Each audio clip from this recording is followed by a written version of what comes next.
What we saw today was a failed coup attempt, and it probably failed for lack of firm, rigid coordination. There is a suspicion that Scotland's Labour leader thought he was going to be joined by Wales's First Minister, maybe even by the Mayor of London, in making similar pronouncements at around about the same time, and that would have built up a certain level of momentum. That did not happen, and we had what will probably not be the last coup attempt, but a coup attempt, and a coup attempt that failed. A lot of people are pointing their finger with suspicion at Wes Streeting for being somehow behind it. But it's not entirely clear that he was. Their suspicion is particularly provoked by the fact that it's Wes Streeting who benefits, they think, from an early contest, because he wouldn't have, say, Andy Burnham around him. Angela Rayner wouldn't necessarily be totally match fit for a contest if the HMRC investigation was still ongoing. So all eyes are very much on Wes Streeting at this moment. And there have been some strange manoeuvres in recent days. Some of his supporters, who are parliamentary aides, ministers, have been itching to actually resign. They're sort of urging their man on, seize the moment, seize the day. But he just hasn't done it. And he's also trying to get ahead of this whole was he too close to Mandelson question by publishing all his WhatsApp messages to Peter Mandelson. And they are quite revealing about what he thinks of Keir Starmer's government. Yes, I mean, it's pretty clear from what we've seen of these messages so far. He's been through the whole lot. It's not quite clear he's sharing every single one with us. The government's problems do not stem from comms. At one moment, he tells Peter Mandelson. It's quite clear what he's trying to say there is that they stem from the top. They stem from Keir Starmer. There's a little bit of a breach with Rachel Reeves in there. There doesn't seem to be a growth strategy in the government. He also reveals that he thinks he'll be toast at the next general election. So he's clearly doing this not as necessarily health secretary, because I don't think this really pertains to hospital beds. He's doing it as a prospective candidate for the leadership. And as I said, all eyes are on him. But in the last hour, all eyes have been on Keir Starmer. He's been upstairs meeting MPs, very packed room.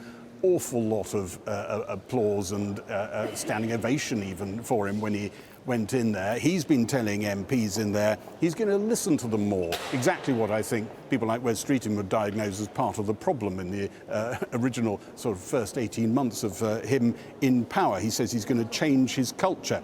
There was one MP who referred to treachery in the Labour Party. It wasn't entirely clear whether she meant Wes Streeting or Anna Sarwar, or maybe a little bit of both. But it's been a tense moment up there. Quite a lot of what some people think is pretty thin applause. He might go away feeling reassured by what he's seen up there. But after this extraordinary day, he probably shouldn't be.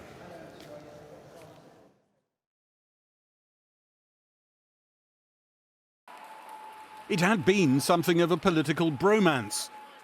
My friend, our Prime Minister, Keir Starmer.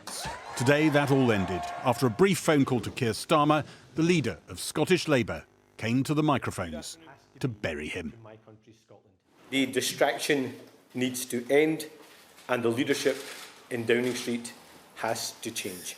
We cannot allow the failures at the heart of Downing Street to mean the failures continue here in Scotland. I have to be honest about failure wherever I see it. The situation in Downing Street is not good enough. There have been too many mistakes.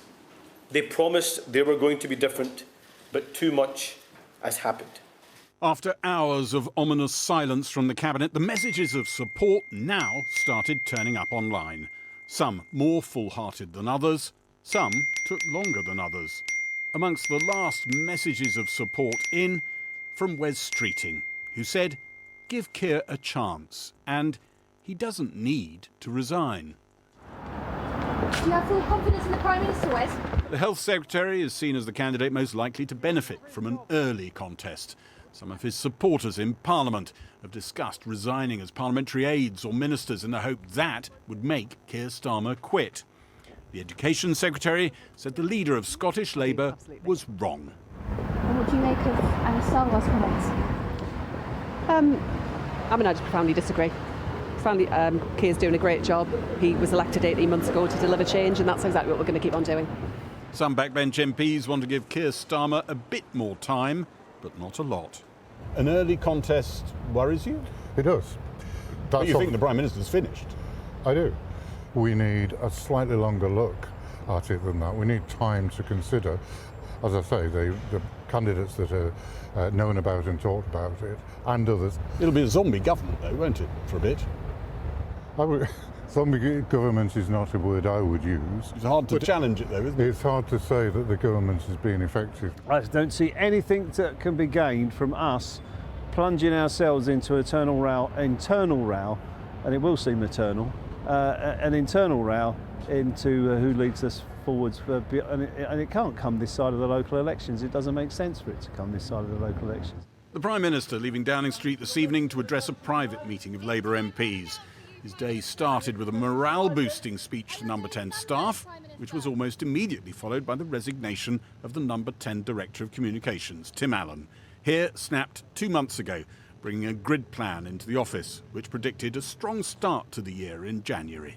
This communications director is a new communications director who only got in September. This is all Labour psychodrama. He needs to get a grip. Well, I think we do look a bit like the Tories in power. We're going through exactly the same difficulties they went through when we promised we wouldn't. We would be more ethical and more effective. We're not big. Nigel Farage told a rally in Birmingham, when Labour replaces Keir Starmer, it will move to the left. When I say much worse, they'll go further to the left. The centre of gravity of the Labour Party is being dragged leftwards. We need a move to the left. The country needs it. I'll certainly do everything I possibly can to make sure that happens. So you know Labour members, you know where they are. You think they'll get it? Labour Party members want an end to Tory austerity. They want a country built in real Labour values. This coup didn't find its target today. Some of the momentum lost when others didn't join Anas Sarwar's call for Keir Starmer to go. Have you told the Prime Minister about this statement before making it? Yes, I spoke to the Prime Minister earlier today, and I think it's safe to say that he and I disagreed. The leader of Scottish Labour said he hadn't coordinated his statement with others. No one is convinced this is the end of the threats to Keir Starmer's leadership. Well, our Scotland correspondent Catherine Sampson was at Anas Sarwar's Glasgow press conference where he urged Keir Starmer to resign. Catherine, why do you think he decided to go when he did? Yeah, I think everyone at that press conference today was thinking the same thing. This is such a gamble for Anas Sarwar. How does he avoid being frozen out if Keir Starmer stays on? And he actually swerved my question on that when I asked it. But when you look underneath this, I think what you see is a sense of just how difficult, some might even say dire, the polling situation is for Scottish Labour going into May's Holyrood elections. You know, they could be pushed below reform, and you get a sense of a leader who felt he just had to do something. Now, speaking to Scottish Labour sources today, they insisted this wasn't a snap, reactive decision, something that came because of the Mandelson story and the events of the last few days. Rather, this was a cumulative thing. There had been frustrations for months that Scottish politicians were going to be paying the price for mistakes made in Downing Street. Actually, over the weekend, the SNP had an attack advert with Keir Starmer pictured as a puppet master pulling Anas Sarwar's strings. There's always been an attack from the SNP that Labour is simply a branch office doing what London says. Well, he's cut those strings, certainly, but the landing hasn't been comfortable. He's looking quite isolated tonight. He's at odds with the Scottish Secretary, Douglas Alexander. He's at odds with Ian Murray, the former Scottish Secretary, a man who Keir Starmer sacked. In the last few hours, a Scottish Labour source was in touch with me to say that the Cabinet Ministers who have been tweeting support for Keir Starmer are doing so because they were threatened with the sack, something a government spad says is simply not true. But it all adds up to a sort of impression of chaos here, something Labour said they were going to move us away from. It's hard to see how Anas Sarwar now reframes the narrative going into the Scottish elections based on real issues like the NHS and the cost of living, while these leadership questions remain. Catherine Sampson. Well, I'm joined now by two Labour MPs. Justin Madders was a government minister until he lost his job in the reshuffle last September, and Samantha Niblett is the MP for South Derbyshire, elected in 2024. Justin Madders, has Keir Starmer now suddenly got your, unconditional support until the next election, or is he on notice? Well, look, I think we were in a pretty introspective, dangerous place earlier on today, but I think the response we've heard from the Parliamentary Labour Party tonight is that pretty solidly they are behind Keir Starmer. He needs Until when? Well, look, no one's got a guaranteed job for life, have they, in politics, and certainly not when you're Prime Minister. Has he got a guarantee beyond May?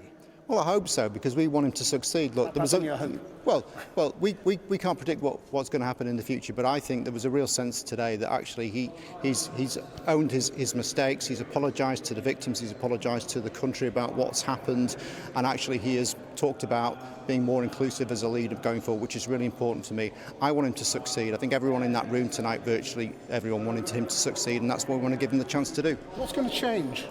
I think the party coming together is going to change, and one thing that was really clear... But the party is not together. Well, this is a fantasy. Well, no, it's not a fantasy. It is, because they're all telling us privately what they really think. Well, so interesting. Well, perhaps after the address this evening from the Prime Minister at the PLP meeting, they may feel differently. What's at risk here is an existential crisis of if we divide, we allow risking a reform government in. That just can't happen. And this is the year where people will start to feel the benefit of a Labour government. We always said it would take a decade of national renewal. To do that, we need to get re-elected. To do that, we were going to have to make the tough decisions in the first 2 years. So nothing's going to change, is what you're saying? No, I think everything is going to change. The only thing that's going to change is that MPs are going to support him. I think that's a fairly significant change if you're saying that people are coming to you and saying that they're so not you don't think Keir Starmer needs to change the direction of his government when your polls are at between 16 and 20%? Well, in his address today, he said before any questions were asked that he wants to be more inclusive. He wants to make sure that more backbench MPs have got a voice at the table. So I think you will see change. But that's all rather introspective, isn't it? I mean, it's about what you're doing, not how you're communicating to each other. And what you're doing is not winning over the people at the moment. So interesting you to talk about the introspection. That's one thing that was mentioned not only by the Prime Minister but by several Labour MPs, that actually our constituents, they don't want another psychodrama like they saw under the Conservative government. What they want is leadership and for us to be allowed to get on with the job. So I'm hoping today that the message delivered by the Prime Minister and responded to by so many of us Labour MPs, it was a packed room, sharing our support, is sending a message to other colleagues to support him too. Now, you tweeted about how you were sacked from the last government, and you seem to be speculating that Peter Mandelson had something to do with that.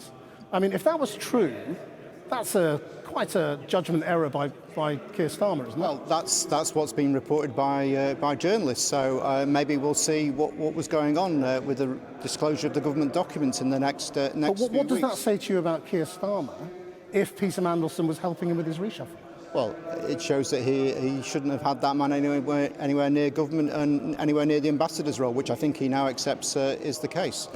It's a bit deeper than that, isn't it? I mean, it suggests that Mandelson was right at the heart of government. Well, let's see what comes out. I hope it's not true, and I hope that Keir is able to now free himself from some of the shackles he's had in terms of some of the advice he's had. He's going to show his true self. I think he did that tonight. I think he was really passionate. I think he showed what he believes in, why he thinks the Labour government's really important, and I want him to be given the chance to do that. And do you think Angela Rayner should categorically say that she will not be challenging or running against Keir Starmer before the next election now? Well, I don't think Angela Rayner is running anywhere at the moment, is she? She's got a lot of supporters who think she should be. Well, look, she's got a... I thought you might be one of them, actually, but... Well, I think she's definitely got a big role to play in government, but I haven't talked... Really? After she had to resign? Well, Do you think she should come back? Well, I think that's what the Prime Minister said, that's what many members of the Cabinet have said, but she's obviously got to sort that out first before she's able to come back in. She needs a period to resolve her tax issues, I think. And then she can just be forgiven the way Mandelson was forgiven for his resignation? Well, I think we've got to actually see what the final HMRC report says, because, as we know, this is a very, very complicated area of tax law, and I don't think anyone can be overtly criticised for not necessarily following all that through. Wes Streeting hasn't quite tweeted his support yet. He's done an interview in which he said the Prime Minister doesn't have to resign. Is that good enough? I think that is good enough. What we've seen today is unity from every single Secretary of State in support of the Prime Minister. And I think one message was really, really clear. We need unity and we need to focus on the country before party. It's a bit mealy-mouthed, some of the support, though. I mean, do you think they should all say unequivocally Keir Starmer should lead Labour into the next election? I think everybody wants Keir Starmer to lead. Well, they're not saying it. Well, then if you feel that it's mealy-mouthed, then perhaps they should be more... I'm asking you, do you think they should? I do. I want to see Keir Starmer lead us into the next general election. Because he's doing so well? I think he's going to... Well, actually, if you judge him based on what we're doing for the country, he is doing so well. We're seeing NHS waiting lists falling, we're seeing inflation falling, we're seeing interest rates fall, and we are delivering on... We're delivering on a violence against women and girls policy to halve violence against women and girls by a half over the next 10 years. Now, he was personally inspired to do that because when he saw the way women were treated under the Crown Prosecution Service and in the criminal justice system, he wanted to effect positive change. That's what prompted him to get into Parliament and become our Prime Minister. He just forgot that when he appointed Peter Mandelson. Well, I don't think he did forget that. He has taken full responsibility for appointing Peter Mandelson. OK, Samantha Niblett and Justin Maddis, thank you both very much indeed. Well, let's hear now, if I can bring her in to Central Lobby with me now, Diane Abbott, of course, veteran Labour MP, the mother of the House, but is no longer a Labour MP because she's been suspended by the party. What do you think's really going on?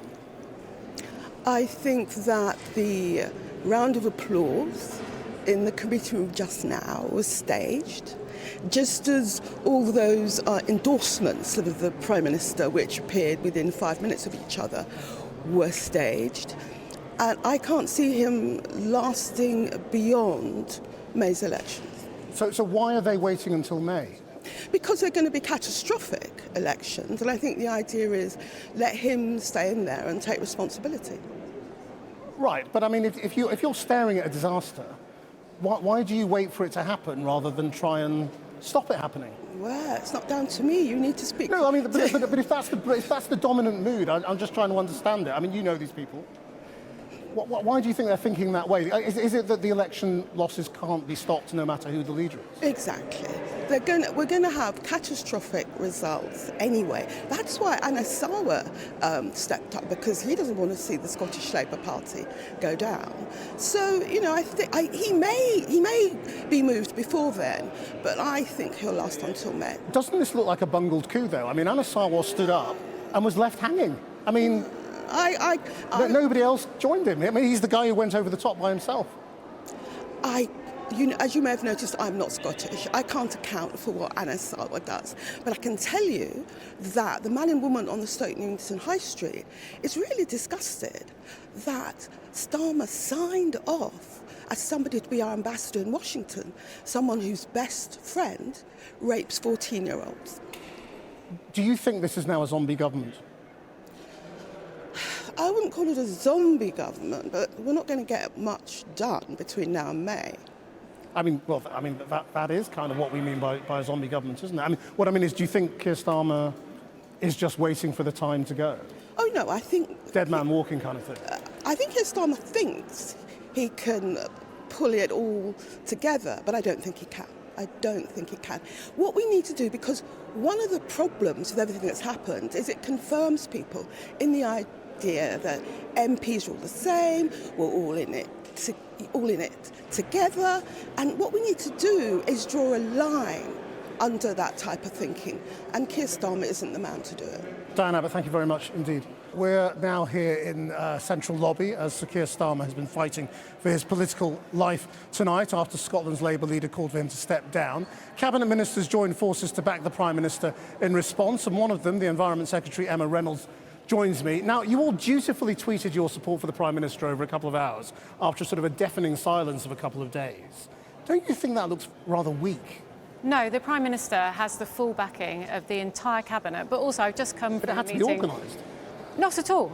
We have been supporting him and always will support him because he has a 5-year mandate from the British people to deliver the change that we promised 18 months ago. And we are getting on with that job in government of tackling the cost of living, reducing NHS waiting times, rebuilding public services and lifting children out of poverty. Yes, but it's going very badly, isn't it? I mean, there's no doubt about that. You're spectacularly low in the polls. His personal popularity is extremely low, and now you've got this ghastly Mandelson scandal hanging over you, which is still not cleared up.